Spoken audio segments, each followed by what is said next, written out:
الحمد لله حمدا كثيرا طيبا كما أمر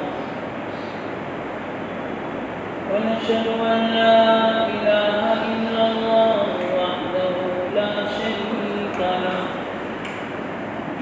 ونشهد أن سيدنا ونبينا ومولانا محمدا عبده ورسوله صلى الله تعالى عليه وعلى آله وأصحابه وبارك وسلم تسليما كثيرا كثيرا. أما بعد فقد قال الله تعالى: أعوذ بالله من الشيطان الرجيم. بسم الله الرحمن الرحيم.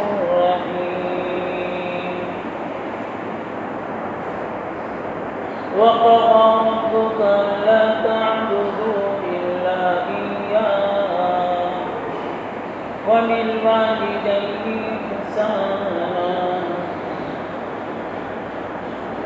إما يبلغن عندك الكبر أحدهما أو كلاهما فلا تقل لهما أف ولا تنهرهما وقل لهما قولا كريما واخفض لهما جناح الذل من الرحمة وقل رب ارحمهما كما ربياني صغيرا. ربكم أعلم بما في نفوسكم إن تكونوا صالحين فإنه كان للأوابين غفورا. وقال رسول الله صلى الله عليه وسلم: تحاسبوا ولا تباغضوا ولا تدابروا وكونوا عباد الله إخوانا إن الله وملائكته يصلون على النبي يا أيها الذين آمنوا صلوا عليه وسلموا تسليما. اللهم صل على سيدنا مولانا محمد وصحبه وبارك وسلم. میرے محترم بھائی دوستوں بزرگوں، میں نے قرآن کریم کی سورہ بنی اسرائیل میں سے چند آیتوں کی تلاوت کی. اس میں اللہ تعالیٰ نے بہت سارے احکامات دیے. تقریباً 13 احکامات اللہ تعالیٰ نے اس میں اپنے بندوں کو عطا فرمائے. اس میں سب سے پہلا حکم اللہ تعالیٰ نے جو دیا: وَقَضَى رَبُّكَ أَلَّا تَعْبُدُوا إِلَّا إِيَّاهُ وَبِالْوَالِدَيْنِ إِحْسَانًا. سب سے پہلے تو یہ کہا کہ ہماری عبادت کرو، ہماری بندگی کرو. اس کے بعد ہی فوراً اللہ تعالیٰ نے ارشاد فرمایا: وَبِالْوَالِدَيْنِ إِحْسَانًا، کہ اپنے والدین کے ساتھ احسان کا، حسن سلوک کا معاملہ کرو. اللہ تعبدوا الا اياه وبالوالدين احسانا اما يبلغن عندك الكبر احدهما او كلاهما فلا تقل لهما اف. اور جب وہ بڑھاپے کے حد تک پہنچ جائیں، جب وہ ضعیف ہو جائیں، تو ان کو اف بھی نہ کرو. والدین کے آداب میں سے یہ ہے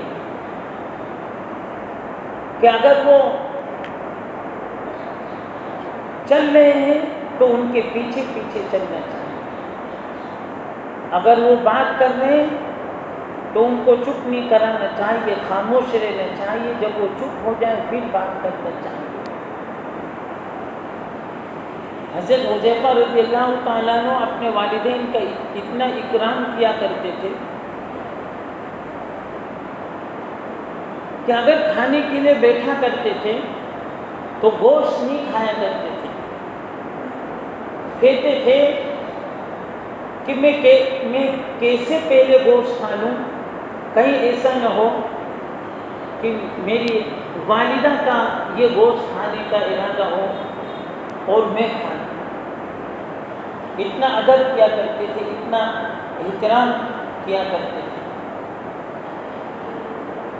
وبالوالدین احسانا، والدین کے ساتھ حسن سلوک کا معاملہ کرنا، احسان کا معاملہ کرنا، کرم کا معاملہ کرنا۔ آگے آیت کا خلاصہ یہ ہے، اما یبلغن عندک الکبر احدہما او کلاہما فلا تقل لہما اف ولا تنہرہما وقل لہما قولا کریما۔ اور جب وہ بڑھاپے کے حد تک پہنچ جائیں تو قول کریم کا معاملہ ان کے ساتھ کرو اور ان کے لیے دعا مانگا کرو۔ وقل رب ارحمہما کما ربیانی صغیرا، کہ پروردگار جس طریقے سے انہوں نے بچپنے میں ہمارے اوپر رحم کیا، اے اللہ اب تو ان کے اوپر رحم فرما۔ اس لیے بچپنا اور ضعیفی وہ برابر ہوتا ہے۔ بچپن میں بچے اپنے ماں باپ سے کتنا سوال کرتے ہیں اور ماں باپ ہر سوال کا جواب دیتے رہتے ہیں، چاہے وہ لاکھوں مرتبہ بھی سوال کرتے، والدین جواب دیتے چلے جاتے ہیں۔ اور جب یہی والدین بوڑھے ہو جاتے ہیں اور کچھ سوال کرتے ہیں تو آج کے نوجوان جواب نہیں دیتے اور یوں کہہ کر ہٹ جاتے ہیں کہ یہ کتنا ہم سے سوال کریں گے۔ اما یبلغن عندک الکبر وقل رب ارحمہما کما ربیانی صغیرا۔ یہ آیت میں پٹن میں تھا تو وہاں پر ایک شخص آیا کرتے تھے، وہ اپنے والد صاحب کو اٹھا کے لایا کرتے تھے اور کرسی پر بٹھا دیا کرتے تھے نماز کے لیے۔ جب وہ نماز سے فارغ ہو جایا کرتے تھے تو پھر اس طریقے سے وہ وہاں سے اٹھ جایا کرتے تھے، لے جایا کرتے تھے۔ تو یہ آیت یاد آتی تھی کہ آدمی جب بوڑھا ہو جاتا ہے، جب ضعیف ہو جاتا ہے تو اس کی یہ حالت ہو جاتی ہے کہ یہ پہلے بچپن میں ہمیں گود میں اٹھایا کرتے تھے، اب ان کی حالت یہ بنی کہ اب ان کو گود میں اٹھانا پڑتا ہے۔ تو اس آیت میں ایک تو والدین کے ساتھ حسن سلوک کا معاملہ۔ اس زمانے میں جیسے بچیاں نکاح کر کے آتی ہیں، عام طور سے ان کی یہ کوشش ہوتی ہے کہ ہم الگ تھلگ ہو جائیں، شروع سے یہ کوشش ہوتی ہے۔ اور نوجوان لوگ جو رہتے ہیں وہ بھی اسی چکر میں رہتے ہیں کہ ہم الگ ہو جائیں۔ لالچ میں ایک بیوی کے آگے لوگ اپنے والدین کو چھوڑ دیتے ہیں۔ دیکھو منع بھی نہیں ہے، اگر کوئی اپنے والدین سے الگ رہنا چاہتا ہے، بھائیوں سے مشورہ کر لینا چاہیے۔ اگر والدین کے دیکھ بھال کرنے والے اور بھی بھائی ہیں تو پھر کوئی مسئلہ نہیں، لیکن اگر کوئی دیکھ بھال کرنے والا نہیں ہے والدین کا اور یوں الگ ہو جائے، یہ بالکل مناسب بات نہیں ہے۔ اکثر بیشتر ایسا ہوتا ہے، بلکہ حالت ایسی بن جاتی ہے کہ ماں باپ کبھی یہ بھائی کے گھر پر، کبھی وہ بھائی کے گھر پر، دیہاتوں میں تو باریاں لگتی ہیں کہ آج ان کے یہاں سے کھانا آئے گا، آج ان کے یہاں سے کھانا آئے گا۔ جن والدین نے اپنے بچوں کے پیچھے اتنی محنت کی، اور ان کو بڑا کیا، ان کو پیروں پر کھڑا کیا، وہ آج اس طریقے سے اپنے ماں باپ کو چھوڑ دیں گے صرف بیویوں کے چکر میں آ کر۔ وہ ماں باپ بڑے نادان ہیں جو اپنی بیٹیوں کو سکھاتے ہیں کہ تم الگ ہو جاؤ، دھیرے دھیرے فضائیں بنتی ہے، بچیوں کو لوگ اپنے گھروں پر روک لیتے ہیں، پھر وہاں پہ مطالبہ پر مطالبہ ہوتا ہے کہ نہیں تم ہماری بیٹی کو الگ رکھو تو پھر ہم بھیجیں گے۔ اس طریقے سے تھوڑے دن ایسا چلتا ہے اور پھر ماں باپ سے بچے علیحدہ ہو جاتے ہیں، الگ ہو جاتے ہیں۔ دیکھو کوئی بہت بڑی فیملی ہے، مشورے سے الگ ہو جائے کوئی بات نہیں ہے، لیکن یوں ماں باپ کو الگ چھوڑ دینا، ماں باپ بڑھاپے کے حد تک پہنچ گئے ہیں، جس عمر میں وہ خدمت کے محتاج ہوتے ہیں، ایسے درمیان میں ان کو الگ چھوڑ دینا اور سب بھائی اپنی بیویوں کے ساتھ رہیں، یہ بالکل مناسب نہیں ہے۔ تو یہاں پر یہ بتایا جا رہا ہے کہ اپنے والدین کے ساتھ اس میں سلوک۔ ایک نوجوان صحابی انہوں نے جا کر رسول اللہ صلی اللہ علیہ وسلم سے شکایت کیا، یا نبی اللہ، یہ میرے والد صاحب میرا سب پیسہ لے لیتے ہیں اور یوں کہتے ہیں کہ میرا سب حق ہے اور مجھے کچھ دیتے نہیں۔ اس قسم کی شکایت کی، حالانکہ والدین کو وہ تو دیتے ہی ہے، لیکن اس قسم کی شکایت کی۔ وہ ان کے والد صاحب رسول اللہ صلی اللہ علیہ وسلم کے پاس جانے کا ارادہ کیا اور پہنچ بھی گئے شکایت لے کر۔ اتنے میں وہ کچھ شعر گنگنا رہے تھے۔ اس کا خلاصہ یہ تھا، وہ اندر ہی اندر صدمے میں تھے، اندر ہی اندر وہ غم میں تھے کہ میرے خلاف شکایت درج کروایا نبی صلی اللہ علیہ وسلم کے پاس، حالانکہ میں بچپنے میں اس کے ساتھ کیسا معاملہ کیا کہ جب یہ چھوٹا تھا، اس کو کچھ بھی ہو جاتا تھا تو ہم ماں باپ پوری رات جاگ کر گزار دیا کرتے تھے، پوری رات جاگ کر گزار دیا کرتے۔ اور ایسے ہی ہے، یہ فطرت میں اللہ تعالیٰ نے رکھا ہے کہ بچوں کی تکلیف ماں باپ نہیں دیکھ سکتے۔ بچے اشارہ کر دیے پیٹ پہ تو اب ماں باپ پوری رات جاگ کر گزار دیتے ہیں۔ آنکھوں پر اشارہ کر دیا، سمجھ گئے کہ آنکھوں میں تکلیف ہے، ماں باپ پوری رات جاگ کر اس طریقے سے گزار دیتے ہیں۔ تو ان کے دل ہی دل میں یہ شکایت ہو رہی تھی، اور وہ یہ بھی اپنے دل ہی میں شکایت کر رہے تھے کہ ایک وقت ایسا آیا کہ ہم لوگ بھوکے رہ جاتے تھے اور ہم اپنے بچوں کو کھلایا کرتے تھے، اپنا پیٹ کاٹ دیا کرتے تھے لیکن بچوں کو کھلایا کرتے تھے۔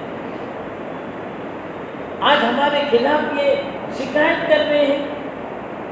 ایک وقت ایسا آتا ہے کہ نوجوان کھا پی کر وہ تو جوان ہوتی چلی جاتی ہے، اور والدین ان کی خدمت میں اور ان کی فکر میں، ان کے غم میں، ان کے صدمے میں رہتے رہتے ان پہ کمزوری آتی ہے۔ بیٹا تو جوان بنتے چلا جا رہا ہے، بیٹے تو طاقتور بنتا چلا جا رہا ہے، لیکن وہ ماں باپ بیچارے بوڑھے ہوتے چلے جا رہے ہیں، ضعیف ہوتے چلے جا رہے ہیں، اسی کے غم میں کہ میرا بیٹا جوان ہو جائے، میرا بیٹا طاقتور بن جائے، میرا بیٹا قوت والا بن جائے، اور آج یہ میرے خلاف شکایت کر رہا ہے۔ پھر وہ منظر وہ سوچ رہے تھے کہ ایک وقت ایسا تھا کہ میں اپنے بچوں کا پیشاب پاخانہ سب صاف کیا کرتا تھا، یہ بستر پر کر دیا کرتے تھے، میں ذرا بھی جھجکتا نہیں تھا، صاف کر دیا کرتا تھا۔ آج یہ میرے خلاف شکایت لے کر گئے۔ رسول اللہ صلی اللہ علیہ وسلم نے ان کا کچھ جو کہنے کا مقصد تھا نہیں سنا، پہلے آپ نے یہ ارشاد فرمایا کہ ذرا وہ شعر جو تم گنگنا رہے تھے وہ شعر تو سناؤ۔ وہ تعجب میں پڑ گئے کہ یا نبی اللہ، وہ شعر تو کسی نے سنا بھی نہیں، میرے فرشتوں کو بھی، میری روح کو بھی خبر نہیں، وہ تو میں اندر ہی اندر سوچ رہا تھا، آپ کو کیسے پتہ چل گیا؟ میں تو اندر ہی اندر سوچ رہا تھا۔ رسول اللہ صلی اللہ علیہ وسلم نے ارشاد فرمایا کہ حضرت جبریل امین علیہ السلام تشریف لائے اور مجھے یہ ارشاد فرمایا کہ وہ ابھی بوڑھے آنے والے ہیں تو ان کا شعر سننا ہے۔ تو آپ صلی اللہ علیہ وسلم نے ارشاد فرمایا کہ وہ شعر سنا، تو انہوں نے یہی سب باتیں عربی زبان کے اندر کہنا شروع کر دیا کہ میں نے بچپن میں اس کے ساتھ کیا نہ کیا، اور آج بھی میرے خلاف آپ کے پاس شکایت لے کر آیا، یا نبی اللہ بچپن میں ہم نہیں کھاتے تھے ان کو کھلایا کرتے تھے، ہم نہیں سوتے تھے ان کو سلایا کرتے تھے۔ تو آپ صلی اللہ علیہ وسلم کے آنکھوں میں آنسو بھر آ گئے اور آپ نے ارشاد فرمایا اس نوجوان کو کہ نوجوان دیکھ، یہ جو کچھ مال ہے یہ سب تیرے ابا کا مال ہے، وہ تجھے دے نہ دے لیکن وہ دیں گے، خبردار خبردار اب کبھی بھی شکایت لے کر نہیں آنا، اب کبھی بھی شکایت لے کر نہیں آنا، خبردار خبردار۔ چنانچہ نوجوان نے بھی توبہ کیا اور والد صاحب سے معافی مانگا کہ آپ ہمیں معاف کر دیں، آئندہ آپ کی شکایت میں نہیں کروں گا اور میں ہمیشہ آپ کے ساتھ اس میں سلوک کا معاملہ کروں گا۔ ایک صحابی ہے حضرت علقمہ رضی اللہ تعالیٰ عنہ، دیکھو والدین کی ناراضگی یہ کتنا بڑا گناہ ہے۔ حضرت علقمہ رضی اللہ تعالیٰ عنہ ان کا آخری وقت آیا لیکن کلمہ نہیں پڑھنے، بعض ایسے گناہ ہوتے ہیں کہ آدمی کا ایمان پر خاتمہ نہیں ہوتا، ان گناہوں میں سے والدین کی نافرمانی کرنے والے اور بد نظری کرنے والے، اپنے آنکھوں کی حفاظت نہیں کرنے والے، جہاں چاہے وہاں پر دیکھ لیا، بہت سارے گناہ لکھے گئے ہیں کہ ان گناہوں کی وجہ سے ایمان نصیب نہیں ہوتا اور کلمے پر خاتمہ نہیں ہوتا۔ انہی میں سے ایک یہ ہے کہ والدین کی نافرمانی کرنا۔ تو حضرت علقمہ رضی اللہ تعالیٰ ان کا آخری وقت آ گیا، کلمہ زبان سے نہیں نکلتا، تو لوگ آپ صلی اللہ علیہ وسلم کو بلا کے لائے کہ یا نبی اللہ ایسا ایسا معاملہ ہے۔ آپ صلی اللہ علیہ وسلم کو جو بھی بلاتا تھا آپ اس کے گھر پر تشریف لے جایا کرتے تھے۔ کوئی کہتا کہ میں نے گھر بنوایا، آپ 2 رکعت نماز پڑھتے ہمارے گھر پر، تو کئی صحابہ کے واقعات ہیں کہ آپ صلی اللہ علیہ وسلم ان کے گھر پر تشریف لے جاتے اور 2 رکعت نماز پڑھتے اور ان کے لیے دعا کرتے اور کہتے کہ تھوڑی سی مسجد جیسا بنا دو کہ عورتیں وہاں پر اعتکاف کریں گی اور عورتیں وہاں پر نماز پڑھیں گی، اپنے گھر پر تم چھوٹی سی عبادت گاہ بنا دو۔ کوئی بیمار ہوتا آپ صلی اللہ علیہ وسلم کو لے کر جاتا، آپ صلی اللہ علیہ وسلم ان کے گھر پر تشریف لے جاتے اور ان کو تسلی کی کلمات کچھ کہہ کے آپ واپس آ جایا کرتے تھے۔ تو اب ان کا سکرات کا موقع تھا، جیسے ہمارے یہاں بھی جب سکرات کا وقت ہوتا ہے تو لوگ بلاتے ہیں کہ کوئی عامل کو بلا لو، کوئی حافظ صاحب کو بلا لو۔ ایک وقت ایسا آتا ہے بیماری کا کہ دوا بھی کام نہیں کرتا اور اس طریقے سے عامل کا عمل بھی کام نہیں کرتا، تعویذ والوں کا تعویذ بھی کام نہیں کرتا۔ ایک وقت ایسا آتا ہے، ایسا وقت آ گیا۔ رسول اللہ صلی اللہ علیہ وسلم جب تشریف لے گئے تو آپ نے دیکھا کہ سکرات کا عالم میں آپ صلی اللہ علیہ وسلم نے دعائیہ کلمات پڑھے۔ ہمارے یہاں عام طور سے سکرات کے وقت میں سورہ یاسین پڑھی جاتی ہے اور پڑھنا بھی چاہیے، لیکن اس سے ڈرنا نہیں چاہیے۔ ایسا ماحول بنا دیا، اگر کوئی بیمار اس سے شفا بھی ملتی ہے، ایسا کوئی ضرور نہیں کہ آدمی بس دنیا کو چھوڑ کر چلا جائے۔ اکثر لوگ یہ سمجھتے ہیں کہ یاسین پڑھنے سے بس یہ انتقال کر جائے گا اور نزا کی حالت اس کی اچھی ہو جائے گی۔ یاسین پڑھنا چاہیے۔ یاسین جو پڑھنے کے فضائل ہیں، ایک تو یہ اللہ تعالیٰ صحت بھی عطا فرماتے، دوسری یہ کہ اللہ تعالیٰ اگر اس کے مقدر میں موت ہے، اس کا وقت آ چکا ہے، تو اللہ تعالیٰ خیر کا معاملہ کر دیتے، حسن خاتمہ کے ساتھ اس کا یہ منزل اور یہ سفر آسانی کے ساتھ طے ہو جاتا ہے۔ تو آپ صلی اللہ علیہ وسلم نے ارشاد فرمایا کہ کلمہ پڑھو، لیکن وہ نہیں پڑھ پا رہے ہیں۔ تو آپ نے پوچھا کہ تمہاری والدہ حیات ہے؟ ہاں حیات ہے۔ خوش ہیں؟ نہیں، خوش نہیں ہے۔ والدہ کو بلا، تو ان کے والدہ کو بلایا گیا، ان کی والدہ تشریف لائے۔ آپ نے سوال کیا کہ آپ ان سے خوش ہیں؟ نہیں، میں خوش ہوں۔ کیوں نہیں خوش ہو؟ کہ اس نے مجھے تھپڑ مارا۔ کیوں تھپڑ مارا؟ کہ بیوی کے مقابلے میں بیوی کو ترجیح دیا، اس نے بیوی کو ترجیح دیا، میں نے اس کی پرورش کی اور میں نے اس کو بڑا کیا بظاہر، لیکن یہ بیوی کی طرف زیادہ دھیان دیتا ہے۔ اس لیے یہ دونوں باتیں سوچنے کی ہے۔ ہم گھر والے ہیں، گھر میں رہتے ہیں، تو دونوں باتیں دیکھنا چاہیے۔ یہ دیکھنا چاہیے کہ کہیں ہم بیویوں کو زیادہ خیال کرتے ہیں اور ماں باپ کا خیال نہیں کرتے، یہ بھی دیکھنا ہے۔ اور کبھی کبھی ایسا ہوتا ہے کہ والدین کی بھی زیادتی ہوتی ہے، تو ایسا بھی نہیں کہ والدین کی وجہ سے بیویوں پر ظلم کر دیا جائے۔ دونوں انصاف کے ساتھ معاملہ کرنا چاہیے۔ دونوں، کبھی کبھی مائیں بھی ایسی ہوتی ہے، گھروں کے بگاڑنے میں کبھی کبھی ماؤں کا بھی دخل اندازی ہوتا ہے۔ وہ تو بظاہر تسبیح پڑھتی رہتی ہے، اور جیسے بچہ آتا ہے بہو کی شکایت، یہ ایسے اب بار بار شکایت کرنے سے اس کے دل میں نفرت پیدا ہو گئی۔ اسی طریقے سے بیویاں بھی وہ انتظار میں رہتی ہیں کہ کب ہمارے شوہر آئے اور ہم شکایت کریں۔ نوجوان بیچارہ وہ پریشان ہو جاتا ہے کہ ماں کی سنیں، کہ بیوی کی سنیں۔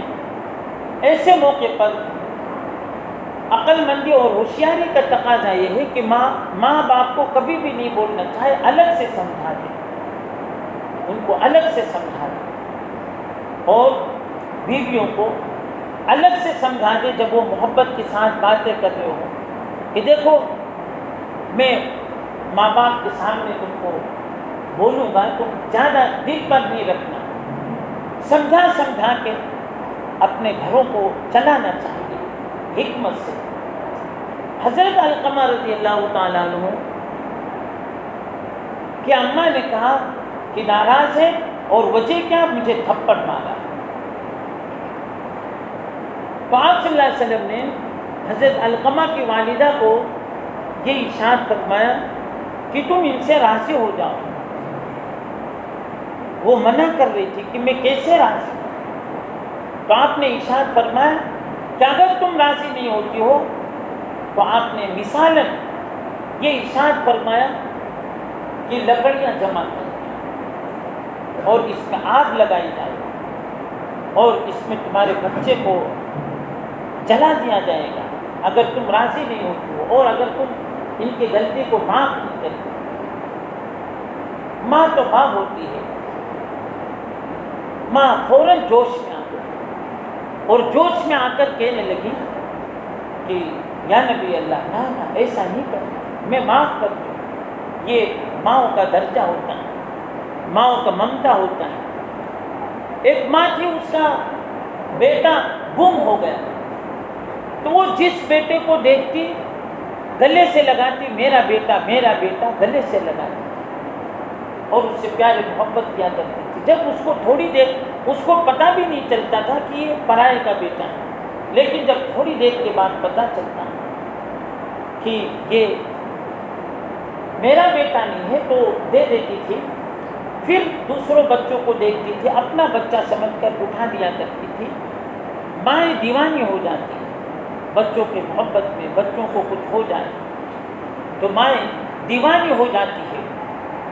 چنانچہ انہوں نے ان کی والدہ نے معاف کر دیا۔ جب ان کی والدہ نے معاف کر دیا پھر ان کی زبان سے کلمہ نکل گیا اور پھر ان کی سکرات وہ آسان ہے۔ والدین کے ستانے کا یہ انجام، بلکہ دنیا ہی میں سزا ہو جاتی۔ جو لوگ والدین کو ستاتے ہیں ان کو دنیا ہی میں تکلیف ہو جاتی ہے۔ دیوبند کا قصہ ہے، ایک شخص اپنے والد صاحب کو بڑھاپے کی حالت میں گھر سے مارتے مارتے نکال کر ایک نالے کے قریب لایا اور وہاں پر بھی مار رہا تھا تو والد صاحب روتے روتے کہنے لگے بس کرو بس کرو، میں بھی اپنے والد صاحب کو یہیں تک مار کر لے کر آیا، اب اس سے آگے مت کرو۔ میں بھی اپنے والد صاحب کو یہیں تک مارتے مارتے لے کر آیا، مجھے سزا دنیا میں یہ مل گئی، اب مجھے زیادہ نہ ستائے گا۔ اکثر بیشتر آپ دیکھ لو جو لوگ اپنے والدین کے ساتھ حسن سلوک کرتے ہیں ان کے اولاد ان کے ساتھ حسن سلوک کرتے ہیں۔ جو لوگ اپنے والدین کو ستاتے ہیں تھوڑے دنوں میں دیکھا جاتا ہے کہ اولاد ان کا جینا دوبھر کر دیتی ہے۔ آج لوگ آتے اور کہتے ہیں کہ ہماری اولاد ہم نے دعا مانگ مانگ کر دیا تھا، اس سے اچھا ہوتا کہ یہ اولاد نہ ہوتی۔ لوگ اس طریقے سے کوستے ہیں اپنی زندگی کے بارے میں کہ ایسے اولاد نہ ہوتی تو اچھا ہوتا۔ اس لیے جن کے والدین حیات ہیں ان کو چاہیے کہ ان کا اکرام کیا جائے۔ ہم لوگ اپنے پیر و مرشد کی خدمت کرتے ہیں، اپنے اساتذہ کی خدمت کرتے ہیں، اس سے زیادہ پیر و مرشد سے بھی زیادہ ان کا مقام کہ ان کی خدمت کی جائے، ان کی ضروریات کو پورا کیا جائے۔ ہم جب وہ بیمار ہوتے دوسروں کو خدمت کے لیے لگا دیتے، خود خدمت کرنا چاہیے۔ کبھی کبھی اپنے والدین کا پیر دبانا چاہیے اور ان کا سر دبانا چاہیے، پھر دیکھو ان کی دعائیں کیسے ہمیں ملتی ہیں۔ ہم دعاؤں کے لیے بزرگوں کے پاس بھاگتے ہیں، اللہ والوں کے پاس بھاگتے ہیں۔ دعا کی قبولیت کے لیے خود ہمارے ماں باپ ہیں، ان کی خدمت کرے۔ بلکہ ایک نوجوان وہ اپنے اماں کے پیروں کے دھون کو کبھی کبھی اپنے جسم پر لگا کر دعا مانگا کرتے تھے، اے اللہ اس کے صدقے طفیل میں ہماری دعا کو قبول کر۔ حضرت امام شافعی رحمۃ اللہ علیہ اتنے بڑے امام وقت اپنے اماں کے پیروں کے تلوے کو چاٹتے تھے تو لوگ کہتے ہیں آپ امام وقت ہیں، آپ اتنے بڑے امام۔ امام شافعی رحمۃ اللہ علیہ آخر عمر میں صرف جمعہ کے لیے مسجد نبوی میں نماز پڑھنے کے لیے آیا کرتے تھے، گھر پہ رہا کرتے تھے بیماری کی وجہ سے۔ صرف ایک ہفتے میں جمعہ کے دن تشریف لایا کرتے تھے۔ جب جمعہ کے دن آپ تشریف لایا کرتے تھے تو پورا مدینہ آپ کا زیارت کرنے کے لیے، آپ کو دیکھنے کے لیے آ جایا کرتا تھا کہ امام شافعی جا رہے ہیں۔ اللہ نے ایسی عزت دی تھی، کسی زمانے میں علماء کی عزت تھی، لوگ کھڑے ہو جایا کرتے تھے چھتوں پر باہر کہ امام شافعی جا رہے ہیں۔ صرف جمعہ کے دن آئے تھے، اتنے بڑے امام جنہوں نے ایک پوری فقہ شافعی بنایا ہے، جن کے ماننے والے بہت بڑی تعداد دنیا میں ہے۔ امام شافعی رحمۃ اللہ علیہ، لوگوں نے کہا کہ آپ امام وقت ہیں پھر بھی آپ اپنے اماں کے پیر کے تلوے کو کیوں چاٹ رہے ہیں؟ امام شافعی رحمۃ اللہ علیہ نے حدیث سنایا، الدہر قدم الجنہ، کہ والدین کے قدموں کے نیچے اللہ تعالیٰ نے جنت کو چھپا رکھا ہے۔